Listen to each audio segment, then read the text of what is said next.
Hello friends. आज मैं आपसे एक और न्यू शंख के ऊपर बात करूंगा, उसके ऊपर जानकारी दूंगा।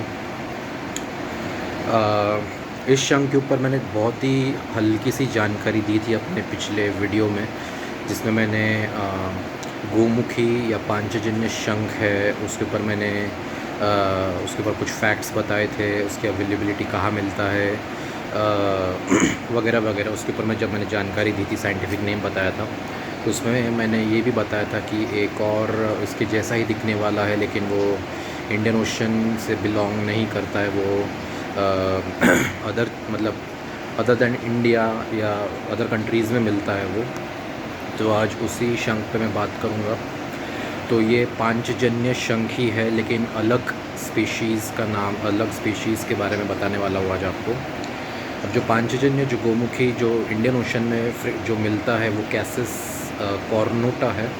लेकिन आज जो अटलांटिक ओशन में जो मिलता है या और कुछ हद तक पैसिफिक पार्ट में भी मिलता है, तो वो है कैसिस ट्यूबरोसा।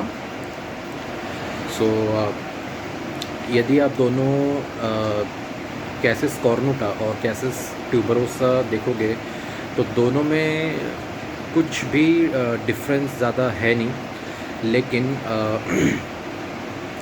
एक स्ट्राइकिंग डिफरेंस ये है कि उसका जो पेट होता है, अभी मान लीजिए मेरे हाथ में गोमुखी शंख है, ठीक है। तो अभी ये इंडियन ओशन का पार्ट है। अभी यहाँ से ये ऑरेंज कलर है पेट के अंदर का, जिस आप देख रहे हैं ये येलोइश ऑरेंज कलर का होता है। लेकिन वो कैसिस ट्यूबरोसा है जो अटलांटिक में मिलता है, उसके अंदर आपको ये वाले हिस्से में, यहाँ से लेके यहाँ तक ब्राउन पैचेस मिलेंगे। मतलब जैसे पट्टे जैसे, यानी जैसे आपने शेर की खाल देखी होगी, उसमें येलो होता है और उसमें ऐसे ब्लैक कलर के पैचेस जैसे होते हैं। तो उसमें भी आपको, इसमें ये तो क्रीम कलर का रहेगा उसका पार्ट, लेकिन ये वाला जो एरिया है इतना, उसमें आपको ब्राउन कलर के पैचेस दिखेंगे। तो ये स्ट्राइकिंग डिफरेंस है।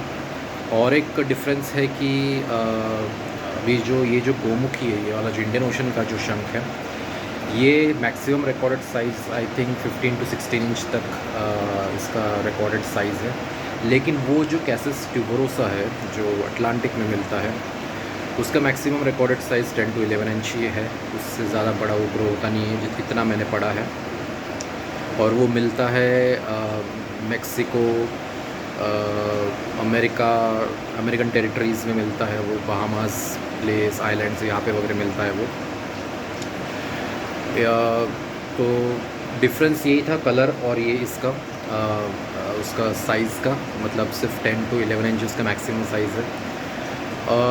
और एक चीज़ है कि वो शंख में, ऐसा मैंने पढ़ा है कि वो शंख में मैक्सिमम कभी कभी अबनॉर्मलिटी ज़्यादा होती है। मान लीजिए अब ये शंख है, इसका तो साइज़ अभी फुल्ली नॉर्मल साइज़ है, कहीं से कुछ अबनॉर्मलिटी आपको दिख नहीं रही है।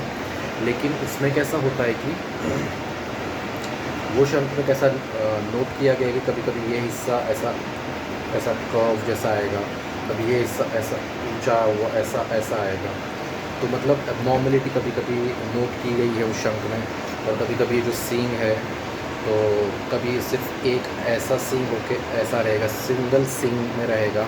जैसे इसमें यूनिफॉर्म 4 ऐसे सींग है, उसमें कभी कभी एक ही ऐसा सींग रहेगा, कभी कभी कोई सींग ही नहीं रहेंगे, कभी कभी बहुत छोटे छोटे सींग रहेंगे। तो वो नोट करने वाली बात है उसमें, एबनॉर्मलिटी है उसमें। मे बी उसका कुछ रीज़न तो मैं पता नहीं कर पाया, लेकिन ये नोट किया है मैंने। उसके मैंने कुछ इमेजेस भी देखे थे मैंने इंटरनेट पे, और कुछ जर्नल्स में भी वो पब्लिश थे, तो मैंने भी उसमें भी पाया कि कुछ अबनॉर्मलिटीज़ वो शंख के स्ट्रक्चर में पाई गई है। तो ये एक डिफरेंस मैंने पाया था रीडिंग जब मैं कर रहा था तब। तो ये डिफरेंस है। ऐसे कैसिस के तो बहुत ऐसे स्पीशीज़ है, लेकिन जस्ट मैं आपसे 2 शेयर किया। एक तो कैसिस कॉर्नुटा जो इंडियन ओरिजिन का पांचजन्य है, और कैसिस ट्यूबरोसा जो अटलांटिक और कुछ हद तक पैसिफिक एरिया में मिलने वाला वो सीशेल है। तो यही कुछ एक डिफरेंस आपको बताना था कि 2 अलग अलग प्रजाति को बिलोंग करने वाले 2 अलग अलग शंख हैं। एक कैसिस कॉर्नुटा और एक कैसिस ट्यूबरोसा। सेम दिखने में अपीयरेंस, लेकिन कलर में कुछ डिफरेंस और साइज़ में कुछ डिफरेंस। तो आप कभी शायद मे भी अमेरिका जाओ या ऐसे एरिया में जाओ, मैक्सिकन एरिया में जाओ, तो शायद आपको ये कभी देखने को मिल जाए। तो जो वहाँ इंडियंस लोग रहते होंगे उनके लिए तो वो अवेलेबल हो ही गया होगा, तो देख सकते हैं।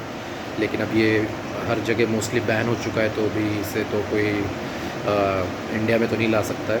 सो इसलिए इसका शो करना it's like next to impossible. So इसीलिए मतलब मैं आपको आपके सामने प्रस्तुत नहीं कर पाया। कैसिस कॉर्नुटा तो है, लेकिन वो कैसिस ट्यूबरोसा तो किसी के पास आई थिंक नहीं होगा। तो सिर्फ ये जानकारी आपसे शेयर करनी थी, और मैं ऐसे ही अलग अलग शंकों से रिलेटेड टॉपिक्स कवर करते रहूँगा। आने वाले कुछ दिनों में मैंने इसके पे पिछले वीडियो भी मैंने एक बताया था कि एक शंख के ऊपर मैं वीडियो बनाने वाला हूँ। जल्दी मैं आपसे इंट्रोड्यूस करूँगा, और स्पिरिचुअल टॉपिक्स भी मैं डिस्कस करते ही रहूँगा। तो मिलते हैं अगले वीडियो में एक नए टॉपिक के साथ। Thank you so much and जय श्री कृष्णा।